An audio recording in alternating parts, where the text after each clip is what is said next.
Well, Sam Wilson here, Sam's Antique Motors, and today we're going to start disassembling this truck to get every nut and bolt out of it.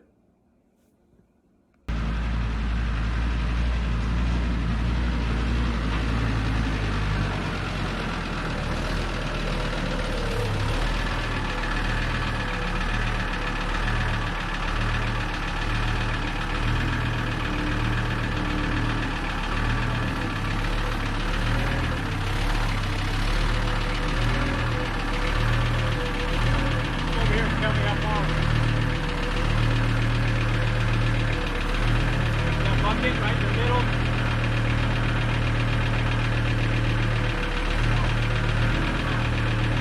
Bucket in the middle of the truck. Lift in the back, more or less there.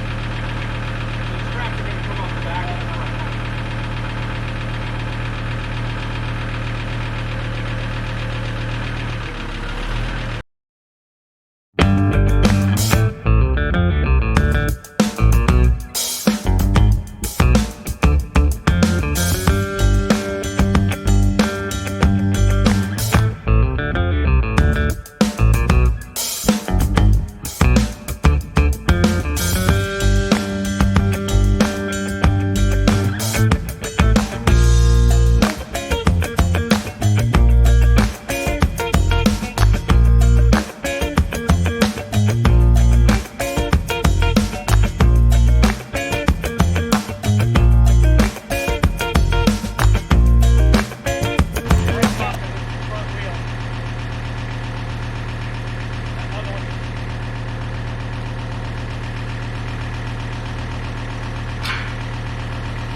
Well, now we've got the cab off. Spent the last day kind of getting all the fenders off. That was pretty much a mess. These fenders are in pretty bad shape. You can buy a patch panel for the bottom side of these, but they're also really rusted through right there, and the whole support brace is missing. So we may just have to, we're gonna have to get a new set of fenders for the back because we don't even have back fenders, but may have to just see about getting some new fenders for front and back. Gas tank's good. Guy before had put a new gas tank in it, so it's all clean and good shape. I've got the radiator back to replace this aluminum radiator with the original radiator. Record. Bastrop City Radiator did that. Tom over there did a nice job. Sealed up all the cracks, and we bead blasted it after the fact. Before he resoldered everything back together. And we'll pull all these manifolds off. These have the part code on here, so we'll check these to make sure they're the right date codes on these. But and I've got the oil pump that goes in there. I went ahead and just pulled the transmission cover off so it'd make it easy to get it off of the deal. Get the cab off. The gear is actually looking in really good shape. I don't see, just on initial inspection, I don't see any real wear on them. I still see machine marks on them, so I don't think it's that big a deal to rebuild that transmission.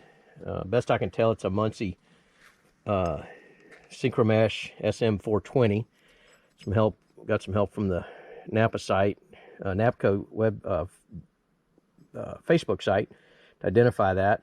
Had to burn off these bolts. They were just seized up. No way they were coming out, so I just burned them with the gas wrench. Broke the steering column out. That came out pretty easy. I'll show you how that works.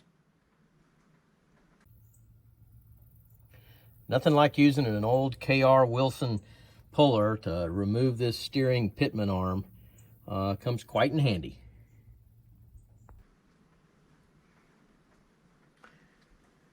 Yep, and that's where having the right tools makes all the difference in the world.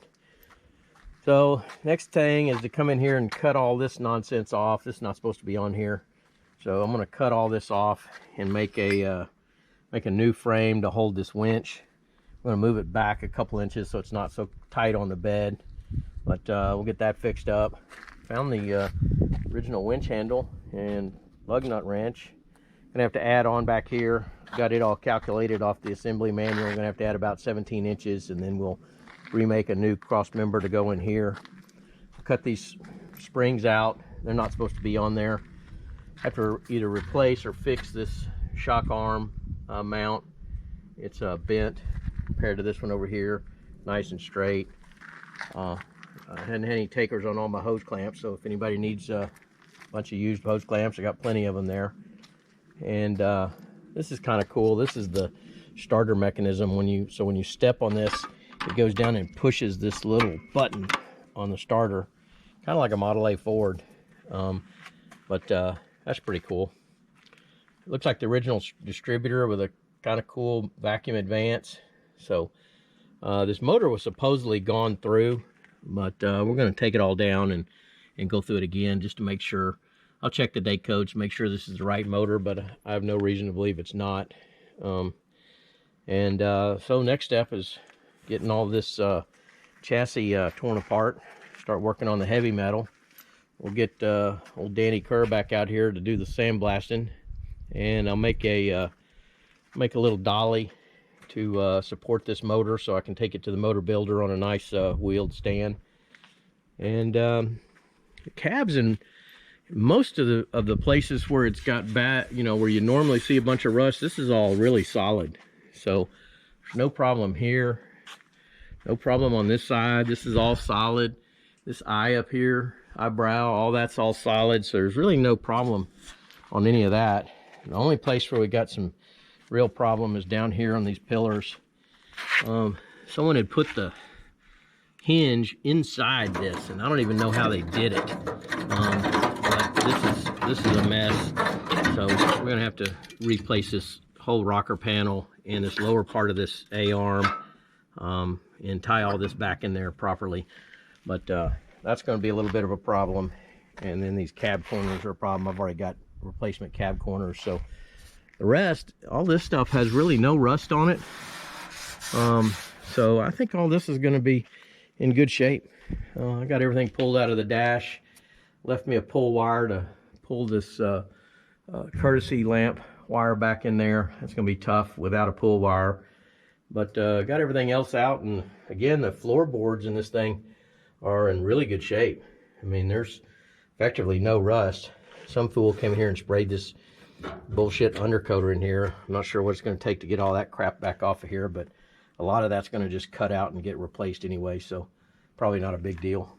And the original jack sticker here, and you can see someone repainted these doors with this tan, and that's not really the right code. This is all the original kind of harvest gold back here, and that's the paint that I've got matched up to go back on the inside like it's supposed to be. Got all these holes where the siren was. We'll weld all those things up, get that fixed up. But everything else looks pretty good. So about time to go to the next step.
Well, Sam Wilson here, Sam's Antique Motors. After a pretty solid couple of days, I think we've got this baby just about torn down as far as it's going to go. Had to resort to the gas wrench on a few items. This is pretty much the gas wrench pile. All the spring shackles were just solid on. No amount of tugging with a big old 4-foot cheater bar would cut them loose. So brought out the gas wrench, got them cut off the springs. Frame's ready to lift off of the axles. Everything's pretty much down. I power washed the shit out of it for about 2 hours. Got most of the heavy grime and grease, most of the body undercoater that some idiot sprayed on here, which it just, you can see over there on those fenders, it just blew right off of there. They sprayed right over the top of a bunch of grease. Had to cut the bolts out of the transfer case. They were just welded in solid. And got the back springs cut loose as well, so it's ready to step off. And probably tomorrow or the next day I'll carry it over to Sean Best, my favorite welder, and he does a great job kind of washing these welds. Got to straighten up this shock absorber. Got to finish washing off where the winch was. I got the winch all cut out, and I got it power washed. This is the brake. It is one heavy son of a gun, that's for sure. But honestly, it looks like it's in pretty good shape. I spun all the, I think it's like 3/4, 5/8 inch cable off of it. So I spun all that off. This was all added on after the fact. We're gonna remake that and clean it up nice. So we gotta come wash all this bullshit off. This is not supposed to be on there. This was some flatbed. Finish washing this off. We'll smooth out these frame rails. Someone welded on this little bullshit step. I don't know what that's doing, but we'll get that cut off. Got a couple things on the underside. I did find the serial number here, 59J12, and then it's supposed to say 4848 something. But we got a little weld right over the top of the serial number, but we'll smooth all that back out. And other than that, it's in pretty good shape. I haven't pulled a line on it or anything to see if it's straight, but these big heavy frames don't get too much twist in them. And you can kind of just look down the frame rails, and it looks pretty straight, all in all. So we'll pull the string just to make sure we don't have any bends in it, but I think we got it pretty much torn down. Got the engine out. I think the engine's in actually pretty good shape. Somebody said it had been rebuilt. It actually looks clean. Looks like it does have new pistons. So it's actually probably okay, but we're gonna take it down, strip all the paint off of it. It's the wrong color, and check all the tolerances. But I think we'll be able to just put that back together. And this transmission, I believe this is a Muncie 420, SM 420. And I think this actually may have been rebuilt. It's really strange. It's got these paint markings on it. And so I kind of have a feeling everything's tight on this. So gears look good. So I have a feeling someone rebuilt this very recently. But we'll get it stripped down. Had brand new clutch pressure plate, all that was surfaced. So I think the actual powertrain is probably in pretty good shape. Valve cover, all these valves, they all look like they're in good shape. I won't know till we kind of tear it apart. But important thing is they've got this little oil tube in here.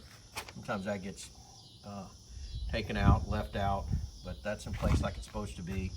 So looks like it's all in pretty good shape. So next step is we'll get this over to get the frame washed off, and it's time to bring in Mr. Danny Kerr to see if we can't do a little sandblasting.